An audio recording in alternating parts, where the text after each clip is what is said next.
வெளிச்சத்தின் பிள்ளைகளாகிய உங்கள் யாவருக்கும் இயேசு கிறிஸ்துவின் நாமத்தில் வாழ்த்துக்கள். ஆதியாகமம் 17ஆம் அதிகாரம் சொல்கிறது, நான் சர்வ வல்லமையுள்ள தேவன், நீ எனக்கு முன்பாக நடந்து கொண்டு உத்தமனாயிரு என்று.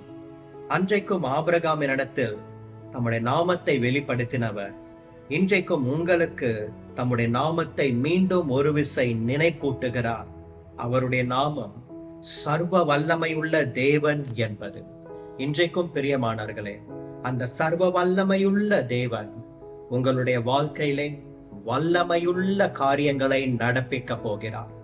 மகா பயங்கரமான காரியங்களை அவர் செய்ய போகிறார். ஒரு பழம்பெரும் மிஷனரி இப்படியாய் சொன்னார், Satan is mighty but God is almighty என்று. பார்வோனுடைய மந்திரவாதிகள் வல்லமை படைத்தவர்களாக இருந்தாலும் மோசையோடு கூட இருந்த தேவன் சர்வ வல்லமை படைத்த தேவனாய் காணப்படுகிறார். அந்த சர்வ சிருஷ்டிக்கும் அவர் சிருஷ்டி கர்த்தராய், வானத்திலும் பூமியிலும் சகல அதிகாரமும் நிறைந்தவராய் காணப்படுகிறார். உங்களுடைய வாழ்க்கையிலே உங்களை மேற்கொள்ளுகிற சில இருளின் வல்லமைகள் போராடலாம்.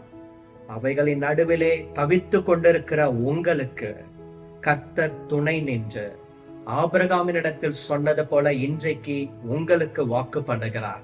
என் மகனே, மகனே, நீ பயப்படாதே, நான் சர்வ வல்லமையுள்ள தேவன்.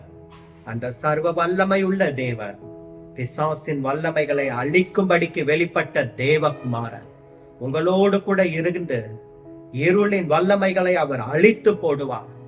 எந்த ஒரு உலக வல்லமைகளும் மனுஷிக வல்லமைகளும் உங்களை மேற்கொள்ளாது.